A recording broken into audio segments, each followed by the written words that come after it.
dirtiest game in town. Business I love because business is very simple. You get a business and it's got to make money and then it's got to hire people and grow and stuff like that. So in the Aboriginal business sector was a $6.7 million program in 2015. By these days, it's worth nearly $12 billion. We looked at housing programs and said, why should the government be building houses? Why don't we fund housing programs? But Aboriginal people can build them and learn the skills and run a building company. Because I'm a great believer you can't see what you can't see. So they sat there and said, we can own the taxi and we could be doing it, running people in and out. And I said, yeah, why can't you? The technical side of it was, use an example. So you look at Chinese community, right? People see that as one homogenous group of people, sliced up, targeted people and stuff like that. They were brilliant. We're seeing this social cohesion really breaking up at the moment. We're seeing it with a war, like, for instance, a war in the Middle East. Yet people in Australia were being attacked over it.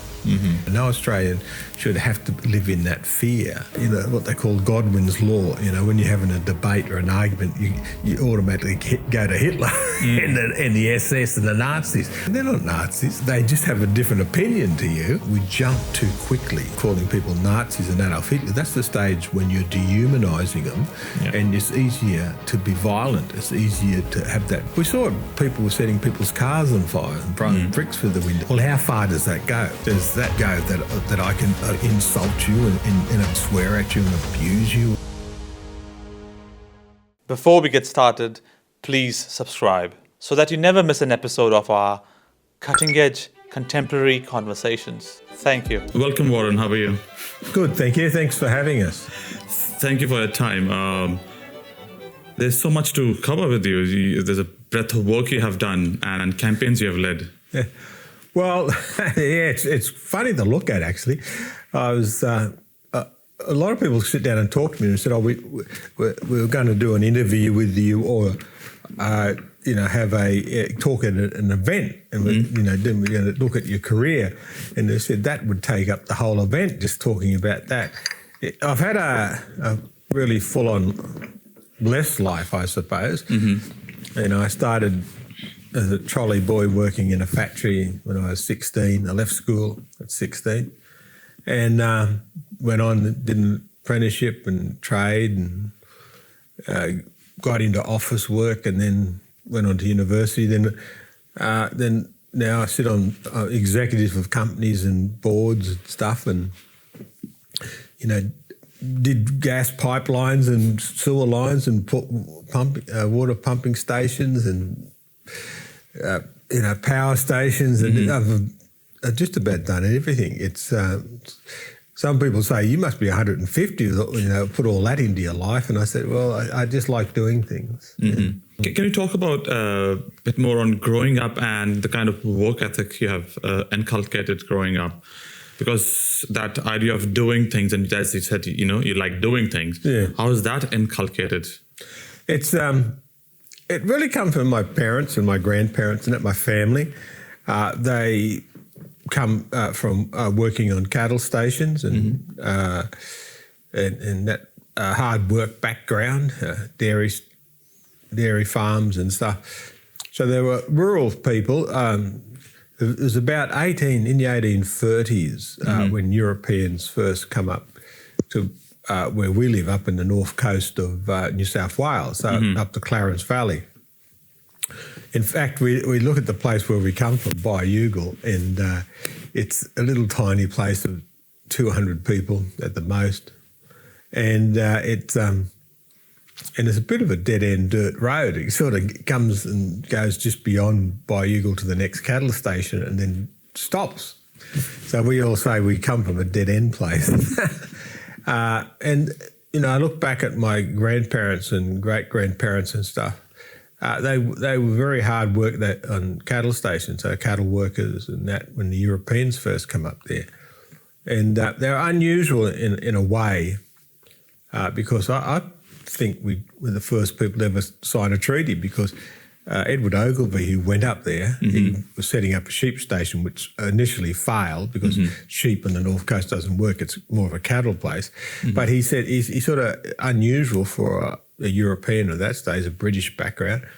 He said, okay, we want to do the sheep station here, but you can have this land. So we had land, and we still got it today from that agreement with Edward Ogilvy. So, and they worked in the cattle stations, and worked from the cattle station in the Clarence Valley right up into Warwick, into Queensland, and they were drovers for some, very famous, cattle owners and that. So you look at the Chevelles, and they're famous for being the light horse, First World War, and also movies, Jeddah and a few other movies they made, the Trebrook and stuff.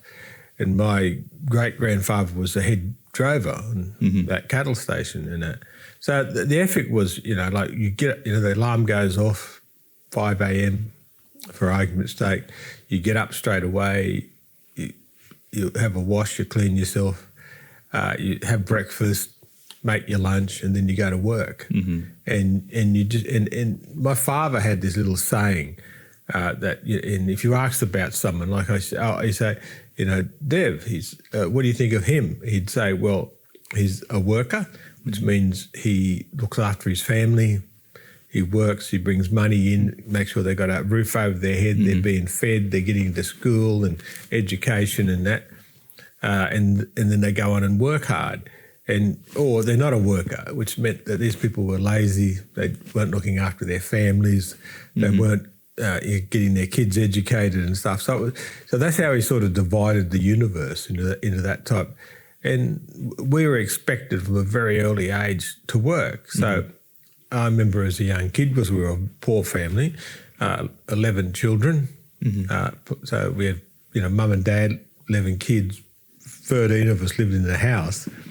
And then my grandparents come and lived with us as well, from my mother and father's side, as they got old.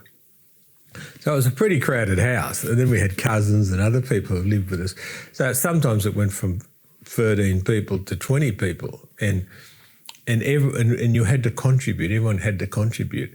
So from a very early age, probably 4 or 5, we used to go down to the sawmills and collect the cut-offs and stuff like that. Then we'd get sugar bags, fill them up with the wood, and then sell it to make a bit of money for the house. And then we'd go out to the paddocks and that and collect the manure, and then put that in the sugar bags and sell that to people in town for their gardens. So from a very early age we were working. Every spring Mum would make us, we'd wash the ceilings and wash the walls and clean the house and clean the bathtubs and everything.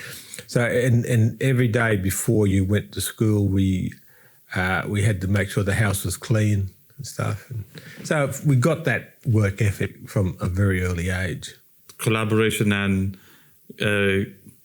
trying to create income as well. Yeah, that's right. Collaboration kind of work, collective income as well, and it's there's things we learnt, like my father, like he was Second World War stuff like that. He used to polish his shoes every day, and so he used to get us boys and everyone out the backyard, and we'd sit there polishing our shoes. And as you probably can see from my boots, I still do it. I still polish my shoes every day. And these type of things that my parents installed in us. My father was in Air Force, and he taught me again. I was polish his shoes and my shoes as well. So I would do both of my shoes. Yeah. So it's funny little habits you get, and you just keep it for life. And it's funny, like he was very disciplined. And this is one of the reasons how we found out when he died, because even, he lived to be 92, even at that age, he was still getting up at 5 a.m, having cups of tea, wash himself, clean himself, get lunch made for the day, and then he'd go out and mow the lawns and do everything. But the first thing he did as soon as he had breakfast was to go down to the newsagent and get a newspaper. And so my brother, who lives not far from him, he went around to the newsagent and to get a paper, and the newsagent said, is your father sick today? And my brother said, why? And he said, well, he never come to pick up his newspaper today. So when my brother went back to the house, he found he had passed away that night. And so they were very strong, hard-working people, and it didn't matter what job you had. You could be the cleaner, you could be a barrister, you could be a judge or an engineer, or or whatever.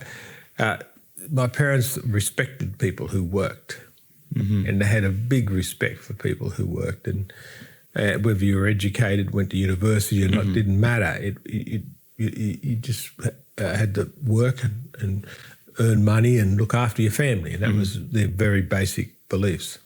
And how through your life have you taught into education and valuing education as key parameter to uplift communities and societies? Well, it's a very simple thing. That's another thing I got from my parents and grandparents. They weren't very educated. Because living in the bush, you only got to go to 4th class in those days, or year 4, I suppose they call it now. And you would, and then you'd leave school, or you went on into the main town, or Sydney or somewhere like that, to go to a boarding school or something. And of course they weren't of that background. They had no money really. My parents and grandparents, they were just working on the cattle stations and that, or on my father's side, on my mother's side, they were sawmillers working on the Nambucca River and that, cedar getters, gathering cedar trees and stuff. So they only went to 4th class, but they had this passion for education that you have to get educated. You had to go to school. You had every day. In fact, I had that many certificates saying I never missed a day at school, my brothers and I and my sisters, because my mum and dad, even if you were dying, they'd say, you've got to get to school. You've got to get educated. And that's what their big push was, because they missed out on that education, but they wanted us to make sure that we got an education. They were very knowledgeable people. They used to buy encyclopedias and stuff like that, so we used to read them and things when we were kids growing up. In fact, by the time I was 6 or 7, I could recite things from history from all those books that my parents got for us to read. And every night before we went to bed, we had to read. And so they were very strong about education, and that's where we got it from. And look, I'm a great believer that education has always been the key for building a better life for yourself and your family and everyone. And in the 21st century, it is the key. You really need to get a good education. And when did you got into reading a lot of history and understanding and doing your work, or reading a lot of history because you've done a lot of work in that space, history specifically of Australia? How did that came about? How did that start? It was I always, because some of the books we used to read, I remember my older brothers used to sit there and we'd read, Camelot and, the Round Table, King Arthur and the Round Table, and we read all of these books. And so we had this thing about history and about people, and I was always fascinated about, why people did things and what happened and how they did. In that, so we did that, and we also, and of course, my father being in the Second World War, and then my older uncles, his older brothers and stuff going back, they always were very keen about history and stuff. So we learned about, read about the First World War, read about the Second World War, read about the book. In fact, before I was 10 years old, I read the book Rise and Fall of the Third Reich, which is a bit of a weird thing to do. But I did that because I was fascinated about what made people tick and why they did things and stuff like that. So I could rattle off all the kings and queens of England and the Kaiser and the German Empire, Holy Roman Empire, and the Ottomans and all this type of stuff, and the Mughal Empire. So because I was fascinated by that that stuff. And my brothers and I used to do that. And we used to play games and everything. Telling stories. Yeah, telling stories and that, yeah. And with that strong baseline and understanding of history, and as you become an adult and growing into the working life, how has that supported or that worldview of, either you are a worker, you work hard, or you are a lazy person, you don't work hard. So how is that worldview plays in your life as you graduate and as you go ahead in your life? It showed me a bit about respect for people, and like I say, my father didn't worry about whether you were a midnight man, which in those old days we didn't have sewage in that. So they used to have a bloke would come around and collect the sewage and take it away and stuff. And they were called the midnight men because they would come at night to clean up the sewage and that. He didn't worry about if you did that or you were a surgeon or a doctor. For him, they were all equal. They were people who worked and tried to feed their families and tried to look after themselves and that. And they were productive people. They worked hard and stuff. So that was very important to me in that as well. And also how you treated people, because my parents, my grandparents, and I was born in that first 14 years of my life. I lived under the race laws in Australia at that time, which was in various different states that, they had different laws and federally. And they were called Protection Acts in some places. They called them the Aboriginals Act in other places, and that Aborigines Act, as they called it then. And so we always knew that about your place. This is your place in society. So my parents taught me not to know your place. And that sounds like a funny thing to say, but what it meant was this was not a set thing for us. Our place was anything. We could do anything we liked. We could become doctors. We could become lawyers. We could do the midnight man. We could be the cleaner or whatever. And that's why I speak about that a lot. Someone said to me, you always talk about not knowing your place. And I said, because under these race laws, they actually put you in a box, and that's where you had to stay. But my parents, they refused to do that. Good on them. And that's not knowing your place when you are in your working life, when you are interacting with people, and when you are thinking politically and you want to join a political party. How does that mindset helps you to pick a side, so-called? Well, we were basically, it runs in the family. We wanted people to be treated decently and people to have opportunities. Now, as the old saying, you can take a horse to water, but you can't make it drink. So there's a lot of our thing was about parents was to open our eyes up to the world about the opportunity. That's why they got us encyclopedias and other books, so we could see the world, not just only in Australia, but how everything operated around the world and that. So to open our eyes up to that and have that drive to you can do any of these jobs. You can as I say, you can become a lawyer, you can become a doctor, you can become an engineer, a truck driver, a bus driver, or a tram operator, or whatever. These things operate. This is what you can achieve. Do not restrict your opportunities. Do what you like to do. If you have a passion for something, just do it. And so that was very much installed in us. And so we had this very, I suppose, working class approach to things. And that's all changed now, because when you look at the Labor Party, that they're not so much working class anymore. We were friends, and I went to school with that. We'd become tradies. Like I worked as a trolley boy originally, so trucks would come into the factory, so we unloaded the factory onto trolleys, and then we took them into the factory and back, and then loaded the trucks and stuff like that.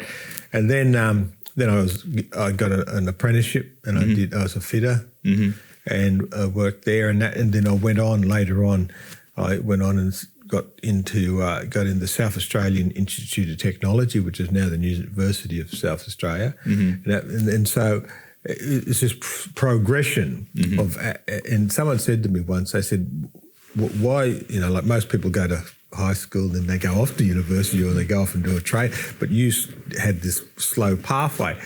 And it was because I did leave school early, and I wanted to learn a lot about life, and so I did all these jobs and did all these different types and that helped me to learn about people. So I'm very comfortable sitting there with cleaners or security guards or tradies or doctors or lawyers, and I can sit and talk with them, and I can understand where they're coming from, and that's what my parents in that stalled in us.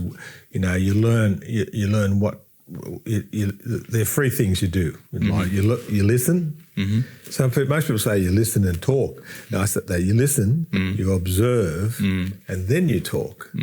So you're seeing what's happening around you. You're listening to what people are talking about and trying to understand it, and then you have that conversation with people about things. And that's sort of how I operate. So when I go to a new place, I'm always looking around at things, seeing what it's like, seeing if houses are good, houses are bad, looking at potholes on roads or no potholes on roads or whatever. They got a school or they got a hospital or something like that. So I'm observing that and how people are interacting with each other, and I'm listening to what people say and how they're talking and what's important to them or not important, and then we have those conversations then. And then thereon, you start to educating yourself at South Australian Institute of Technology. Yeah. When does politics happen to you? When does you start thinking about, yes, this is my political point of view, this is my framing, this is how I think? Again, my parents are guilty, especially my father. He, when he came back after the war, he learned how to drive a grader, and so he used to work in the main roads departments, and they in those days, if you're a white person, you got $100, say for argument's sake, you got $100, £100, and then an Aboriginal worker would get less than that. He'd get £60. And so my father worked out very quickly that he wouldn't be able to buy a house. And he wouldn't be able to provide properly for his family. So he got involved with the union, the Australian Workers' Union, which is a right-wing union, and still is today. And they got him a full wage. So he'd become a very strong supporter of unions and the Labor Party because they were able to get him a full wage. And he was like that all his life. And so he was very much that old-fashioned type Labor person about workers. We're for the workers, and we do help people when they fall on hard times, but we help them get back to work. We don't let them linger on forever and ever in the day not working. So he was that old-fashioned type worker and a Labor. And after dinner, he used to, and Mum and him used to clean the table down.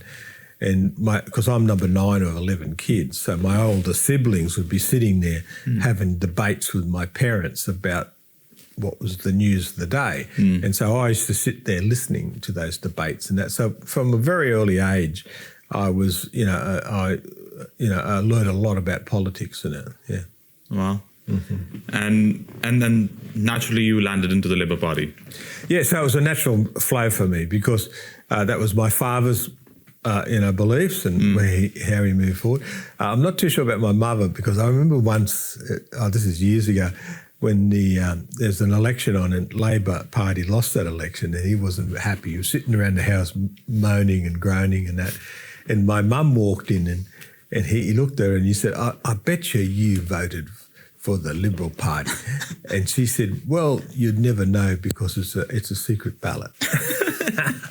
They were a funny couple, but he was passionate about it. But also, like when I come through and I went for the Labor Party, And up until 2012, I was a member of the Labor Party. In fact, I was president of on the presidential panel of the Labor Party as vice president and president from 2003 to 2007. So for that 4-year period. I was also number 3 on the Senate ticket in 2001 for the Labor Party. In New South Wales? Yeah, for the Senate ticket for New South Wales for the Senate, and I was also a candidate in Dubbo for the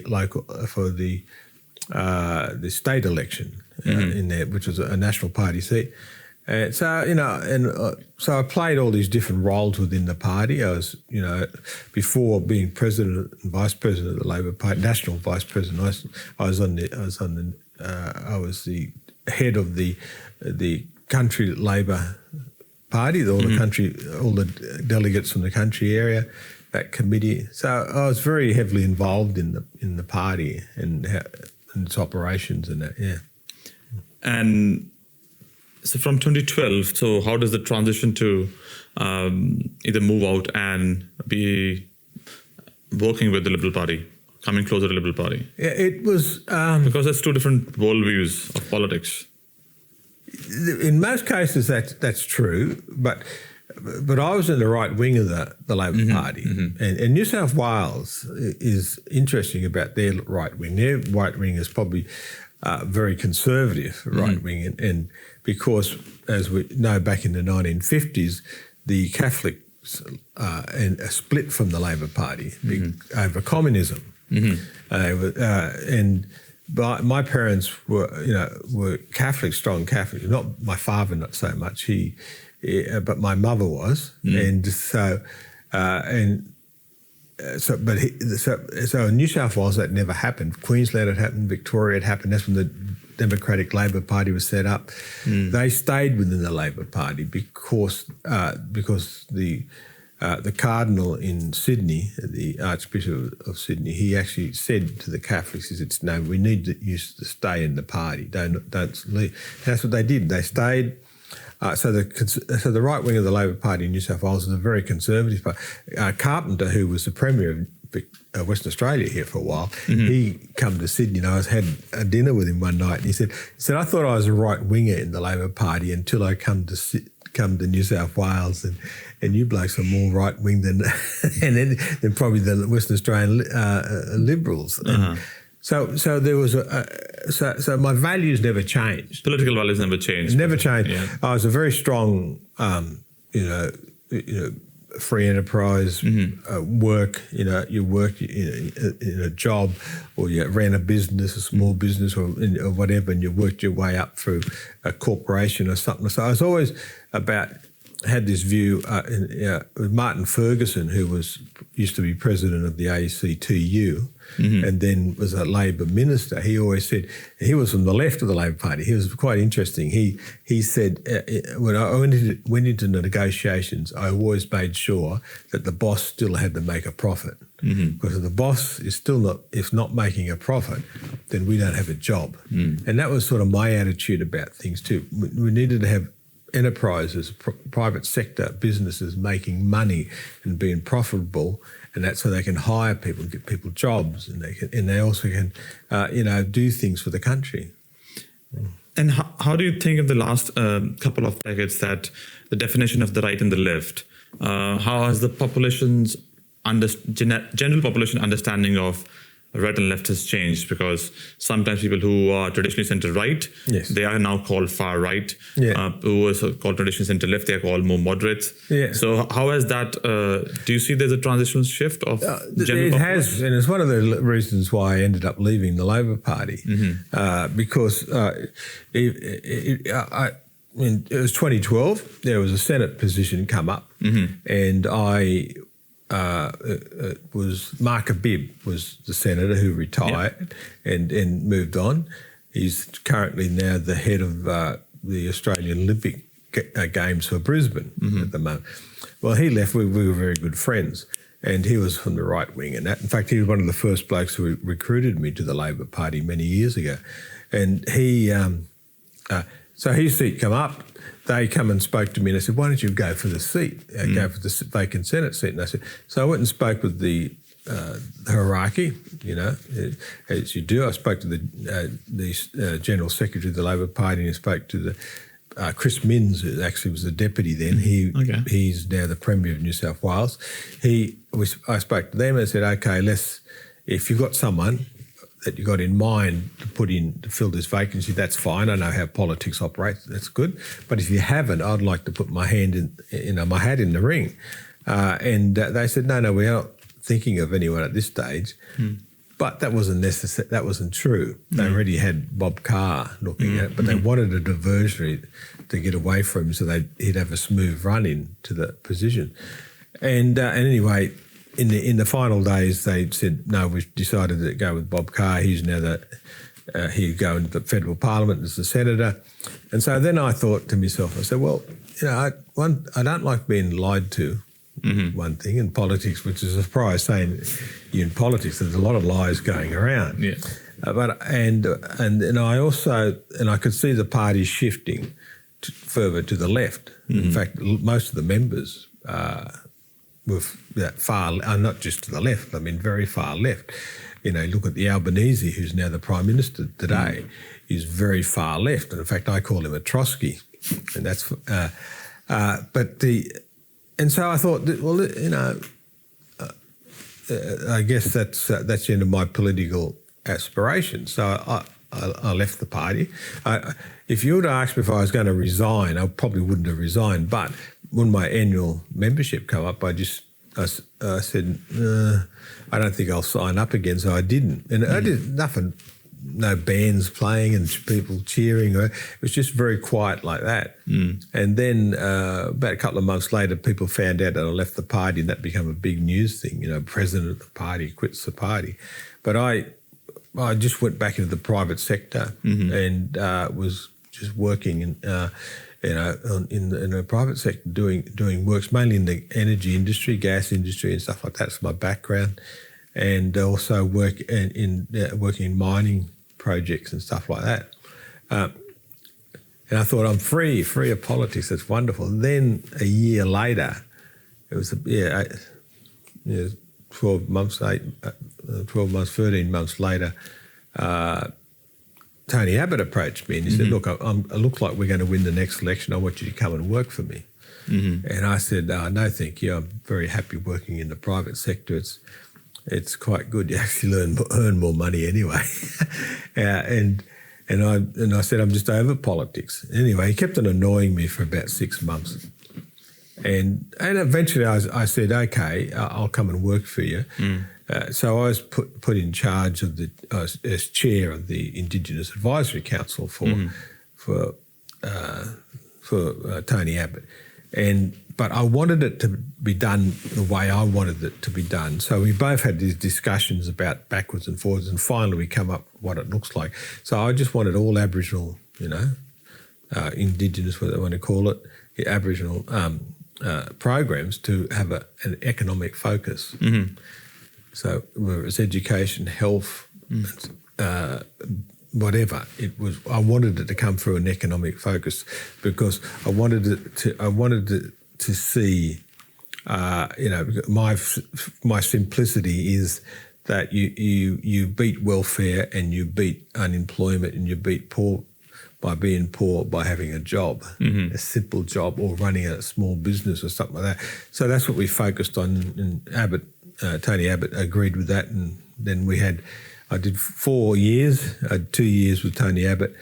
When he got knocked off as leader by Malcolm Turnbull, I was going to leave because I was appointed by Abbott, but then Malcolm Turnbull asked me to stay, so I spent 2 more years with him. And it was a great experience because working with the public service is an experience in itself. I remember one day coming home from work and my wife said to me, she said, how was your day? And I said, I don't want to talk about it. And she said, what's wrong? I just asked you about your day. And I said, I don't want to talk about it. And then I turned on the TV and it was Yes Minister. And I said, that was my day. But we did some really good stuff. We worked on the school attendance stuff. So I'm a very simple bloke. I like to focus on outcomes and then you work your way back from there about how do you do processes and do things to make those outcomes happen. So that was my main focus, and that's how we got kids to school, because how did we get kids to finish school? How we set the business and economic program where we were setting up Aboriginal businesses and stuff. So, in the Aboriginal business sector was a $6.7 million program in 2015. By these days, it's worth nearly $12 billion. And we set up all these different businesses.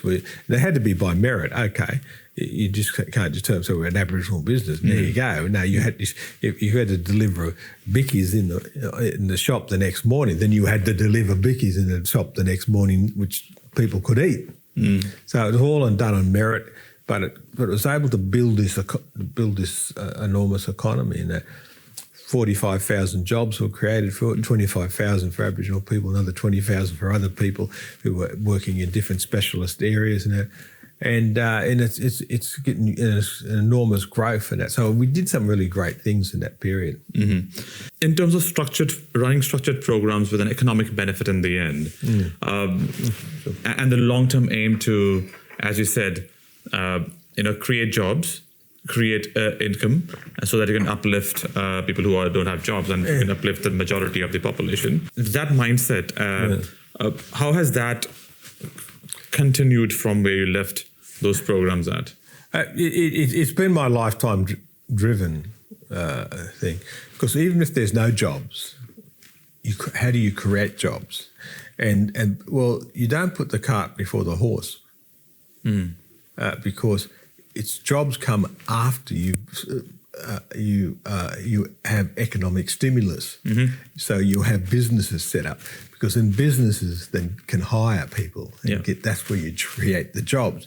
So one thing we looked at was, okay, because a lot of in Aboriginal affairs and that, it's a lot of it is government run things. So I wanted to sit there going, look, the rest of Australia, the rest of the world, governments is really about creating the environment for things to happen, and that's where the private sector comes in and creates the jobs. And it's not rocket science; it's pretty simple stuff. And so my thing was, okay, how do we create the environment, the stimulus for people to set up their own businesses and start doing things? So, for instance, we looked at housing programs and said, why should the government be building houses? Why don't we fund housing programs? But Aboriginal people can build them and learn the skills and run a building company and, become a plumber, become a carpenter, become a tiler and so on, and do those things. Goods being transported in and out of communities. Why can't an Aboriginal person learn to do that? Just truck the. But I had these funny stories. Like I was in a remote community and people were complaining to me that the taxi service in and out was charging them $700 to get in and out, and that's bad. And I said, well, why don't you own the taxi? And because I'm a great believer, you can't see what you can't see. So they sat there and said, what? We can own the taxi and we could be doing it, running people in and out. And I said, yeah, why can't you? And you see people sort of thinking, they said, we didn't believe that we could do this. So the first thing is what I was taught as a kid from my parents. The world's your oyster. You don't let people put you in a box. You don't have a place. I don't know my place. So they were thinking that their place was they couldn't run the taxi service, or they couldn't run the transport service, or they couldn't do the building. People had to fly in and out of the communities to do that. And I said, no, you can do it. Why can't you do it? And they said, we don't know how to do it. And I said, we can train you. Anyone can be trained to do things, and you can. So don't limit yourself. Look at a wide range of things and then pick what you want to do and go. And me, if you look at my career, I've done about 100 million things, different things. And I'm one of these weird people. If you ask me to do something, I'd have a go, So if someone asked me, said, would you like to do brain surgery? I said, yeah, sure. I don't think the patient would like it, but I'd have a go. That's how crazy I'm. I'll have a go at it. Yeah. And how does I think that work ethic of giving it a go and then giving it a shot, and you know that you don't have a place. There's no place you belong to, and hence you can be anything you want to. Yeah. And that next chapter in your life, probably, how do you pick up the knack of running political campaigns, and then organizing people, and then getting a national campaign running for the referendum? A couple of things. Observation. So you're always listening, you're observing. So I've been in many campaigns over a 40-year period, from local government, the federal elections, state elections, and even just your local sporting club or your local, art group or whatever. So I've been in a whole lot of campaigns, and I've just observed and listened to people, and then had conversations with people about how you run campaign. The other part of that. There's two other parts of that. The other part of that is you've got to understand people. So through my parents teaching me how to treat people and look up and conversations and work. So and also different jobs. I worked as I said, a trolley boy. So I understood you're like at the bottom of the heap, and you start to learn about people and how they think and what they do. So. And most people, in reality, most people are very, like no matter who you are, you could be professor of, nuclear science, but there are basic things that we all operate on. And the basic things is that we like to eat and survive.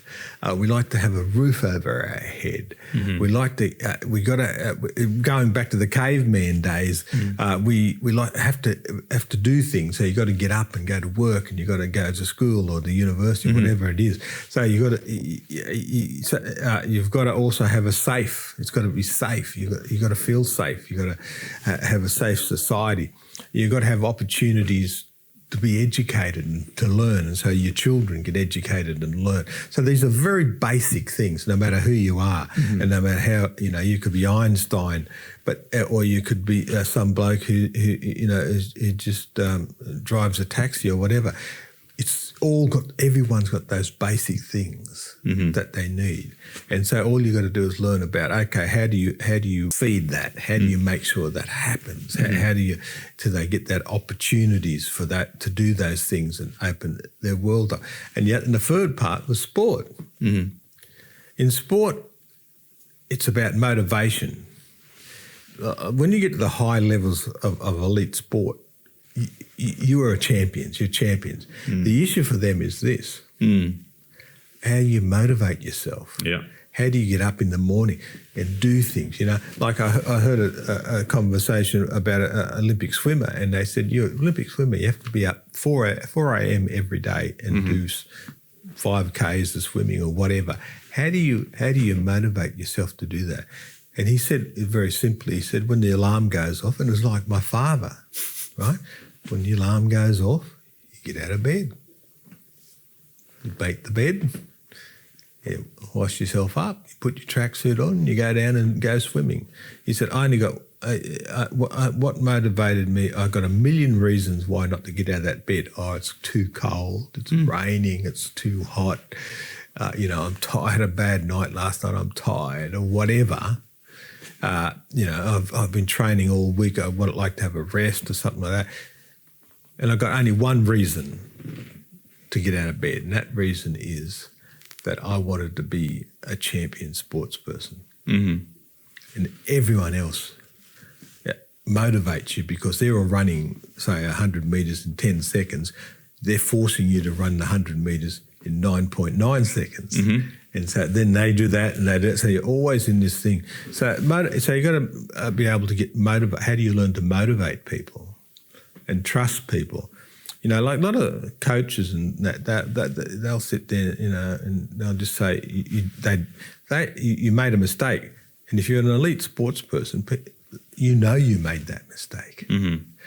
So then the coach, he doesn't come over and whack you around. He just says, okay, you can do better than that. And you go, yes, I know I can do it. You motivate them to do things. So I brought those three things together, and that's how you run campaigns. So when, like, for instance, later in my life, after leaving the Labor Party, I stopped talking about left and right. I don't talk about left and right. I don't talk about Liberal Party, Labor Party, or National Party, or whatever party, the Greens or whatever. I talk about values and principles. And so you sit there and you say, okay, what's the values and principles? You'd like to, get out of bed in the morning and you got a job, which helps you then pay the bills, which helps you then buy a house, which helps you then, when you have kids, that they get fed and they get clothed, and then they're able to get an education, and they're able to get, the health service works, and the rail system works, and everything works. And so that's how you sit down and you answer those questions of people. Because, name me, except some idiots, crazy, mad people, who doesn't want to see their kids get a good education? It doesn't matter who you are, whether you're, Tony Abbott or you're the street cleaner. You want your kids to get a good education. You want, who doesn't want to have a house, a roof over their head? Who doesn't want to be able to go to the doctors and see a doctor, or be able to catch a train to work, or whatever, or own a car?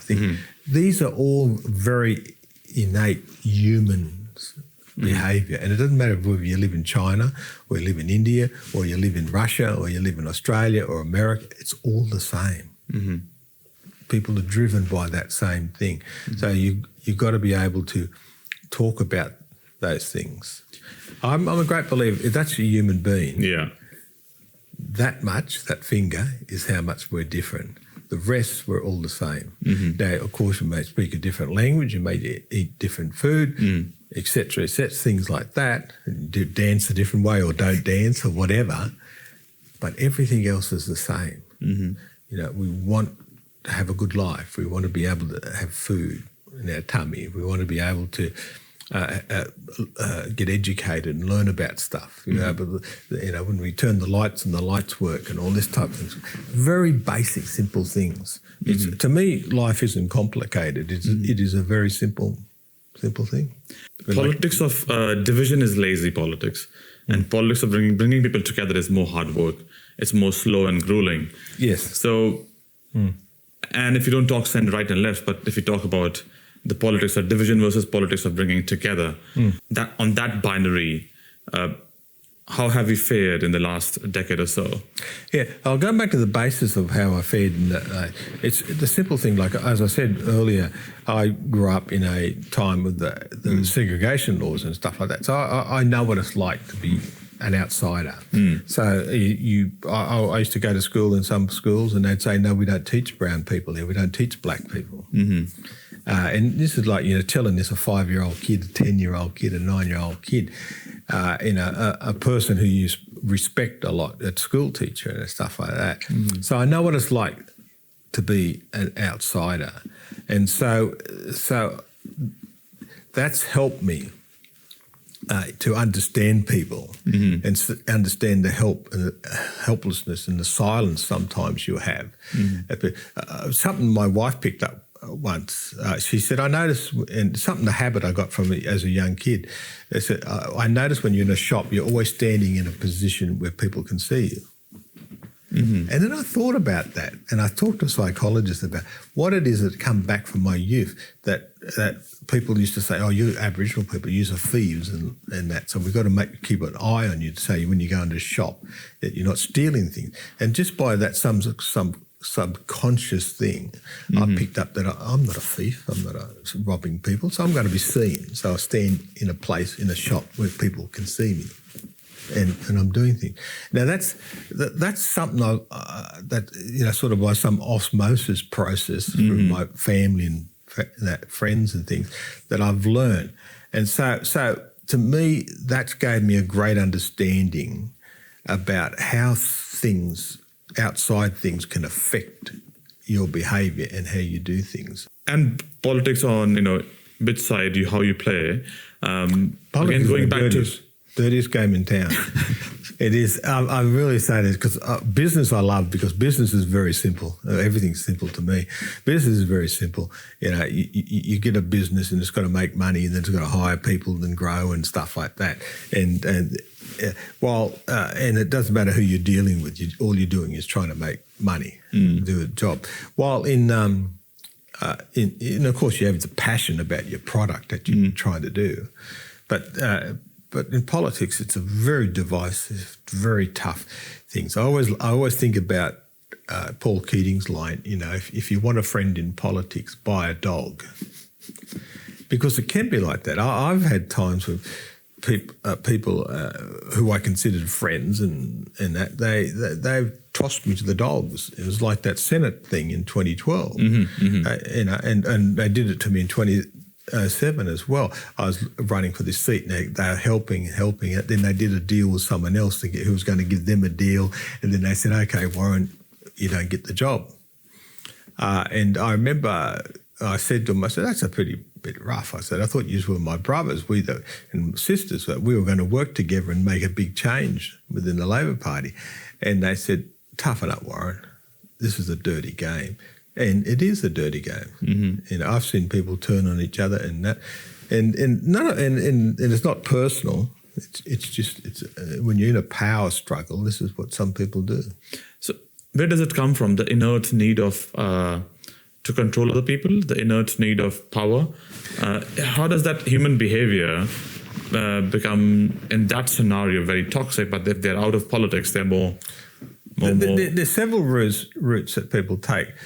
Myself and other people, we took a thing that we wanted a better life for people, because we knew what it was like to be the outsider, to be treated badly, and that, and so my whole thing was about, okay, how do we have a better education system? How do we get better jobs and get people into jobs? How do you get businesses operating? How do you become competitive on a global stage and stuff like that? So, and not just for the fact of being competitive and that, but it's actually has this. It's getting people into jobs, and they're able to feed their families and buy a house and all this type and have a better life. So that's sort of like the background I'm coming from. But also I understand the ruthlessness of politics, that you sometimes you've got to be a tough person. In fact, you've got to be a tough person all the time. Even in business, you've got to be tough. Because people are coming at you, and they're trying to, not only the people from the other political parties, but people in your own party. Because if you've got a seat or you've got a power position, they want that position.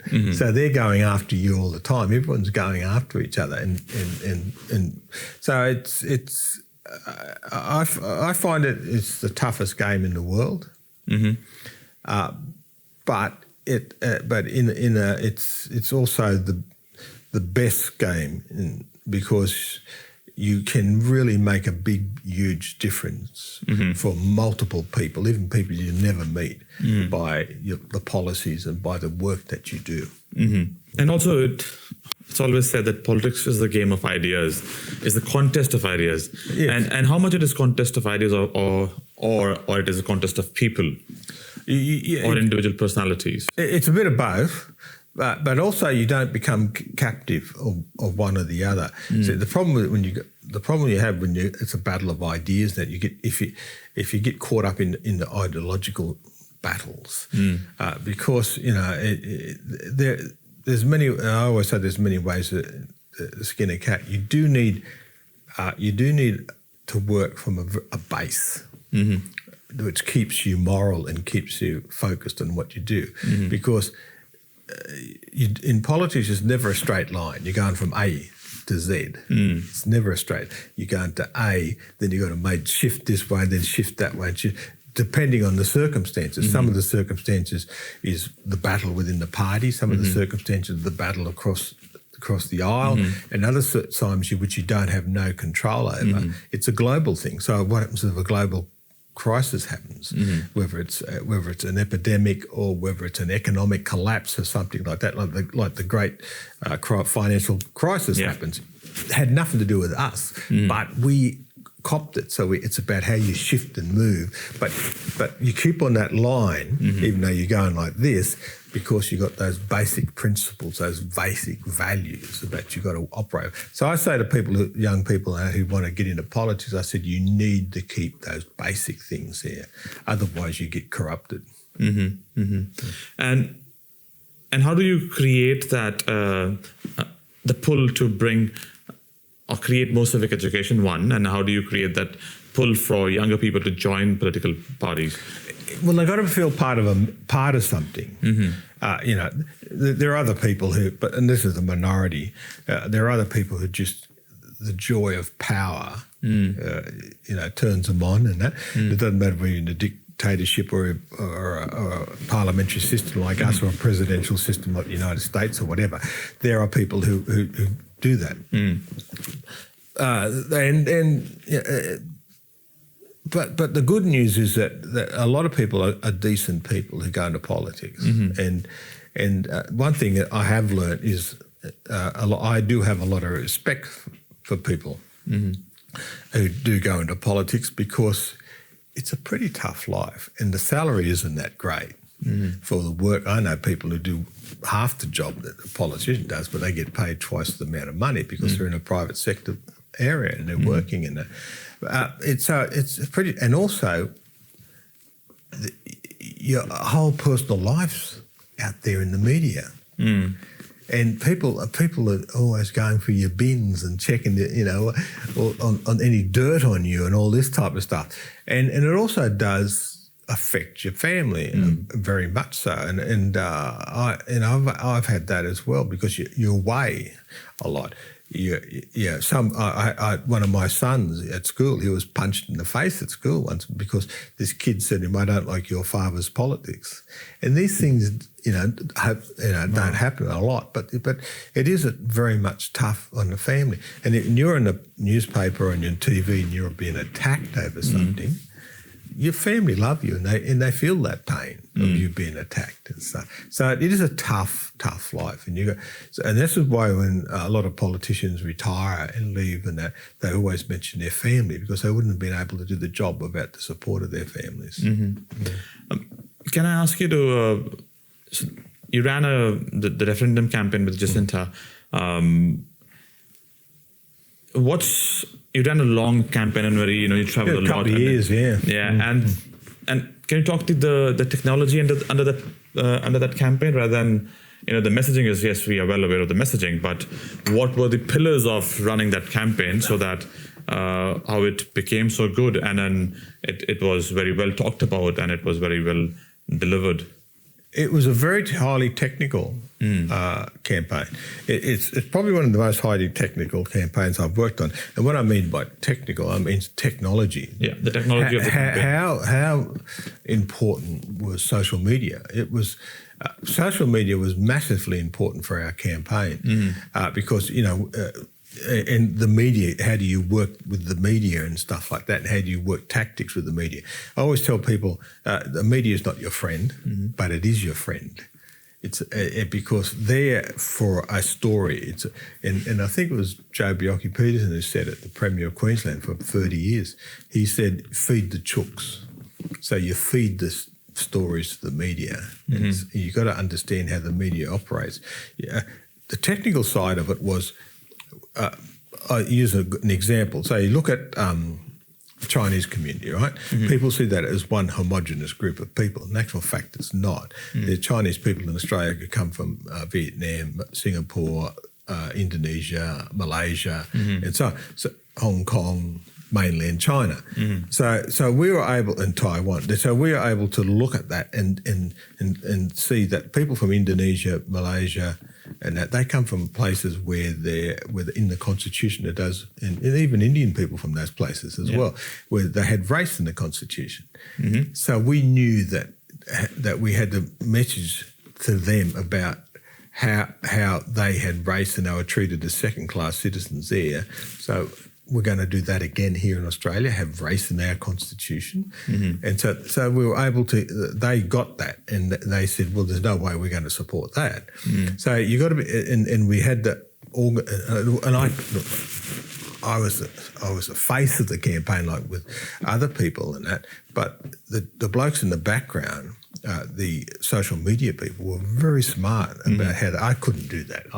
I could not design a social media campaign. I could have the words and stuff like that, but how you slice up targeted people and stuff like that, it was just, they were brilliant. We had a couple of brilliant people who did that. And that was able, so for instance, like young people, we were something like 66% were against us. And we knew we weren't going to get them all, but by using technology and actually targeting areas what they look at, which I don't look at it because I'm an old bloke, I look at, Facebook and stuff like that, LinkedIn and that, but young kids don't even look at that. They look at other things. So they were able to interpret that, get the message out there, and we got that vote from 66% down to the low 50s.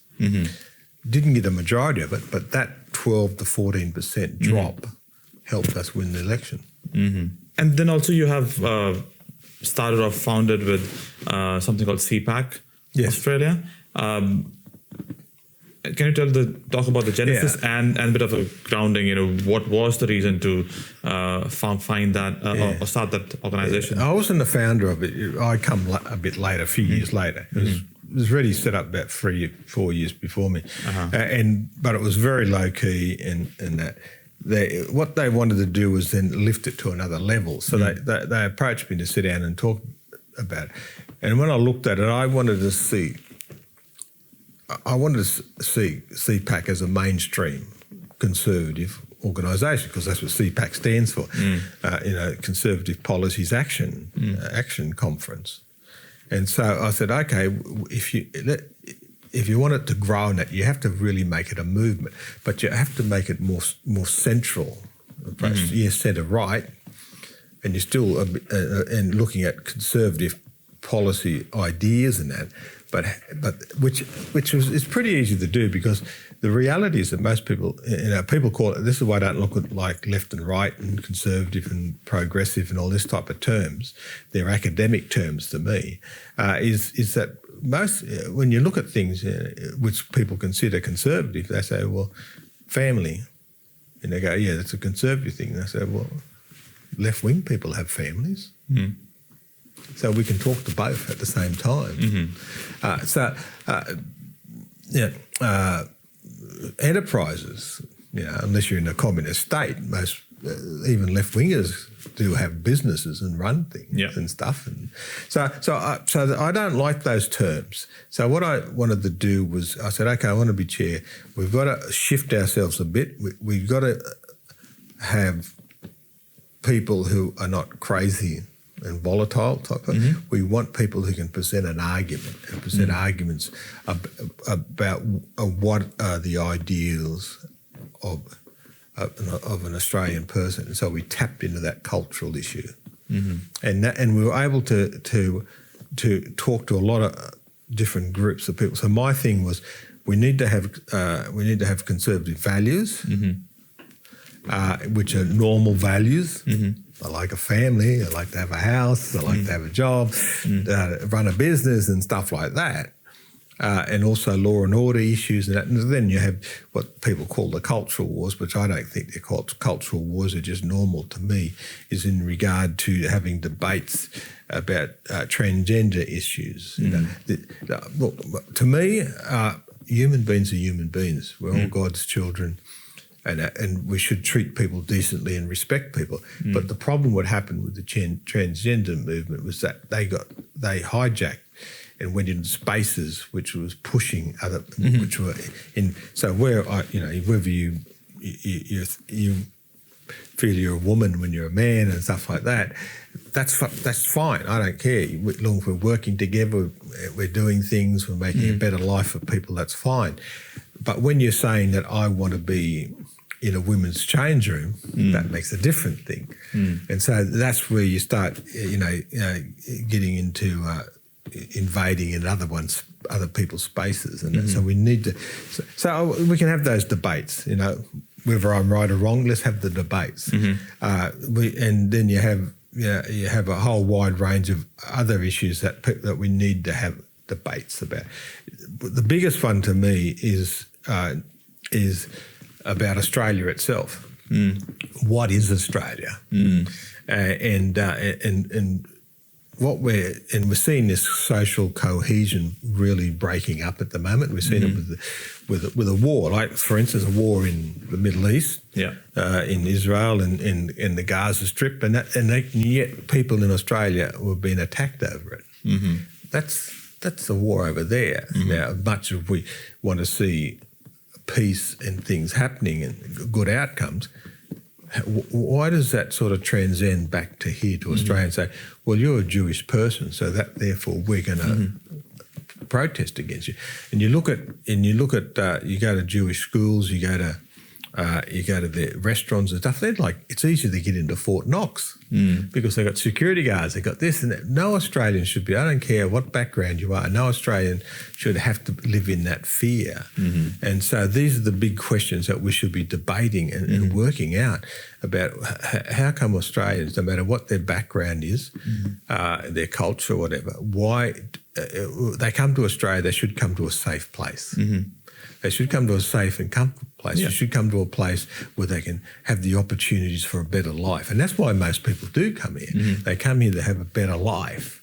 And so that social cohesion, we need to start, pulling it back together. The way... do you think those culture wars, so-called culture wars on those topics, are a distraction for the mainstream politics to not to do the right thing, not to focus on giving you a job, giving you a house? Don't look here, don't look here, don't look over there. So do you think it's more of a distraction than there is that part. I think that's one of the sad parts of the politics at the moment. I'm sure it's been in politics forever, but it's been modern politics because of, it's become a big thing. Don't look that we're not doing our job. Look over here at this, and also how the extreme name calling. What they call Godwin's law. When you're having a debate or an argument, you automatically go to Hitler and the SS and the Nazis. Well, I've seen people get called Nazis from both sides, from the left and the right and conservative and whatever. And I said, they're not Nazis. They just have a different opinion to you. They're not going around in black uniforms and rounding up people and killing them, which the Nazis did. These people just got a different opinion. So what's happening, we jump too quickly to this. And we sit there going, no, we're just having a debate, a discussion about ideas. We could really disagree about our different opinions, but then all of a sudden go, because when you get to the stage of calling people Nazis and Adolf Hitler, that's the stage when you're dehumanizing them, and it's easier to be violent. It's easier to have that we saw people were setting people's cars on fire and throwing bricks through the window. These are the dangers that you go to. And how has that culture shift happened from I'm okay to sit with you, how much ever different your views is, to talk to each other, than to not to talk at all and call you names and start being abusive in some way or form? Yeah, and threatening people. That's something that's just... I was horrified in the last few years in regard to how quickly that happened, because I come from a period of racial discrimination and that it was legal, not just a social thing. It was legally, it was racial discrimination. It was allowed. And so I know how quickly these things can explode into hatred and stuff like that. So for me, it's really about, okay, we're all living in this country. Now, may have different beliefs.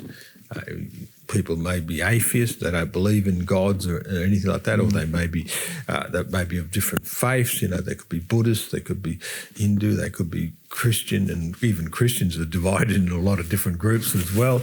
And then you could be in Muslim, and they're divided into a lot of groups. And that, in fact, more Muslims killed each other than they killed anyone else.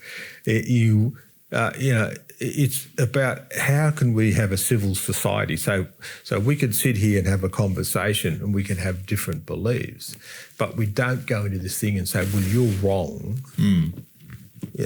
so therefore I have a right to abuse you. No, I have different beliefs, and I may believe in a different God or believe in gods, a whole heap of things and stuff like that. But it's just have the decency and show respect. Now, I've worked with a lot of people. One of the blessings about working in factories and working on sewer lines and that is you've got a whole lot of nationalities and different people coming together, and you have to work together. So otherwise the pipeline doesn't get finished or the truck doesn't get unloaded, because you're too busy arguing. So we come to this area where we say, yes, we have different viewpoints. Yes, we can have discussions about those different points, but we treat each other with respect. We treat each other. So you can come to my house and have food and a feed, and I go to your house and stuff like that. I go to people who are under strict dietary stuff because of their religious beliefs. I respect that. I don't turn up with a pork chop or something. I respect that type. And then when they come to my house, they know what to expect at my house. So we expect those things. People love watching poll numbers, and politics is also taking lead from what poll numbers are. And there is, on the recent poll numbers, there's a trend of double-digit primary vote going to Pauline Hanson, One Nation. And essentially, it's giving us a hint that the traditional centre-right voters are going towards other parties, not the traditional Liberal party. Yes, that's right. That's a new phenomenon in Australia. It's in America as well. It hasn't got as bad as in America as here. It's a very European thing, and also in other Asian countries and that as well, is where you don't have that two-party system. So for decades, for most of Australia's political life, it's you were either in the Liberal Party, National Party, or you're on the Labor Party and the Greens and that. So that was sort of the divide. And now you're seeing parties had to be in the 40% to get elected. So, for instance, on the Liberal National side, you had to be 42%, then worked your way up to 45, 47%. Or if you're lucky, get over 50%. Very rare. But you had to get elected as a government. Now you've got, the Albanese government's on, 35? 35%. If you were in 35% 20 years ago, you wouldn't have got anywhere. So you are seeing a tremendous breakdown of the political system in regard to two-party system. Is that good or bad? To me, I think it's not good. I wouldn't say it bad because I see what happens in Europe. You have you have to do multiple deals then to get legislation and things done through the parliaments and that. And they get watered down. And it gets watered down. It almost dumbs it down to the lowest denominator. While there are times as a leader, whether it's in business or in politics, you have to step out and you say, "Sorry, fellas, we have to do this," and you have to move, and you can't water down things. You can't make things weak and stuff like that, because then you have a minority. You end up with a minority of views actually running the parliament, and this is what we're seeing at the moment. And you talk to a lot of people, and then your observation, and what does average voter expect from political leaders, not during in the non-election period?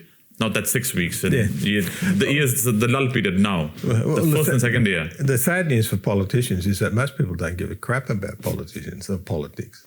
They just want to, they just want to, live in a safe society where they can get up. A woman, for instance, can get up in the morning and go for a jog. And not worry about being murdered or raped or something happening to them. Or their kids can go to school without being kidnapped and things that are happening or bullied and things. They just want a safe society for that. They want to be able to have they want to have the freedom to talk their mind about things. So they're not going to be attacked and vilified about their views. That they can actually have a conversation, an argument about these things. So the freedom of speech, the freedom of religion, the freedom of in regard to property rights, are very strong basic things of a society in a functioning civilized society, and the big things are really that plays on their mind all the time are the three things I just talked about: crime, safe society, the hospital system's working. If you get sick, you go to emergency service, you're able to get into the hospital and being dealt with. Very simple stuff. And so you got that, and the education system, that your kids, that you're learning, that you're getting the knowledge and skills to think, to have a civil type society, and also learning the skills that how a society operates. So you're looking at engineers, and you're looking at philosophers and thinking and about ideas about how we should govern. So they're the big three. If you can fix the big three, then you've got a good society. And the next federal election will happen 2028 there sometime. And two things. One is, how do you have better social cohesion until then? What's things to be done on both sides of the politics to have those conversations that we should not be that divided. We should bring people together. Yeah, well, it's like, and I give credit Prime Minister Albanese, but part of the credit, he did make a very common sense comment. He said we got to tone the rhetoric down. We got to stop attacking people and not with and using words that have calling people genocidalists and calling people Nazis and just swearing and fighting. So we've got to tone that down. So in that sense, he is right. But at the same time, he also has got to govern to make sure that social cohesion is operating. And sometimes things work against us. Like we talk about the freedom of speech. Well, how far does that go? Does that go that I can insult you and swear at you and abuse you or something like that? So you've got to have some sort of civil behaviour. So what that line is, we know what the extremes are. We easily say that's right and that's wrong. But when it gets to those grey areas in the middle, like for instance, the looking at the marches, for instance, do they have a right just to take over the Harbour Bridge when people are trying to get to work and get their kids to school or whatever, and cause disruptions to people's businesses? Like standing out the front of their shops and saying, "Oh, this is run by a Jewish person, or this is run by a Hindu person who we don't like, so we can close their businesses down by having." So So what is that line. Delicate line that we come to, and that's something we've got to really sort out, because something which I thought was, I always use the word common sense. The problem with common sense is there's not too common. Is that how do we get to that civil? And that's really, I don't think you can make laws about that. I think it's more about a cultural thing. A social contract? Yeah, a social contract, that's right. It's about, okay, you have freedom of speech, you have freedom of expression and that, and freedom of religion, everything like that. But you can't come along and says, "Oh, my religion says if you're wrong, we should burn you at the stake," which is what happened in medieval Europe. People had different opinions about Christianity; they burned them at the stake. Or they had, when the Muslims and the Christians were fighting in the Balkans and that, they crucified them and hung them and stuff, burned them. So that's the extreme. That's unacceptable type stuff. But how do you get to that? And that is more about how people treat each other. And look, I can't see how you can make laws about it. You make laws about the extremes, like you can't kill people or you can't rape them or whatever. But when you get to the middle space, it's about, okay, how do you treat other people as human beings? And to me, it's something that comes with the education system. It comes from your parents.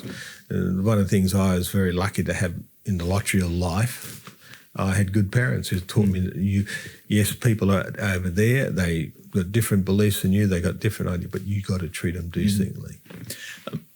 In conclusion, if you can talk about few people who you who are your role models or who you follow, who you read about, who you can call a statesperson or a statesman or a stateswoman, and who are your aspirations? It's a bit of a mixed match. So one of the biggest person who taught me, besides my parent operating outside my parent, was a boxer, Lionel Rose. Lionel Rose you get these people to come at the right time. We were just going through this, getting rid of all the race laws in Australia and moving ahead. And all of a sudden, this young Aboriginal guy, 19 he was, come from Jackson Tracks, which is a tin humpy lifestyle, and he was fighting on the world stage. What he taught me, even though we only met once, and that was about for 5 seconds when I bumped into him at a function just before, would have been a year before he died, and he taught me that because boxers, you have to be super fit. You have to really be committed, because if you're not committed, you get your head beaten in, and so you had to put. So what I'm saying is, you had to do the yard. So if you want to be a doctor, you've got to go through study and work hard, and then learn how to do surgery and all that type of stuff. So you've got to put the hard yards in and learn about it. So he taught me that for a young Aboriginal kid, I was 12 years old, I think at the time, that it reinforced what my parents were saying to me, that if I wanted to put the hard yards in, no matter what it is, like with the boxers, keeping fit, training, learning how to fight.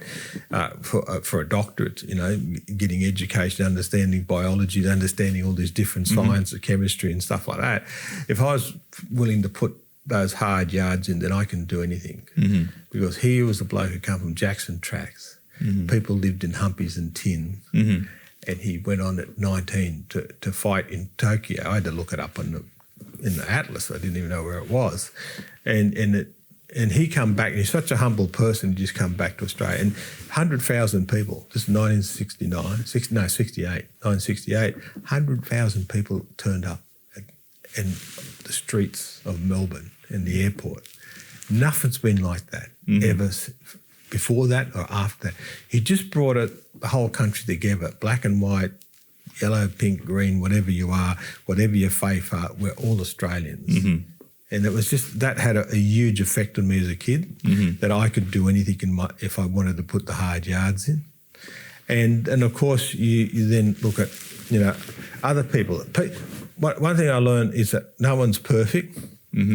People, but they get called at a certain time. Margaret Thatcher in England, for instance, people would think that's weird. A Labor person could do that.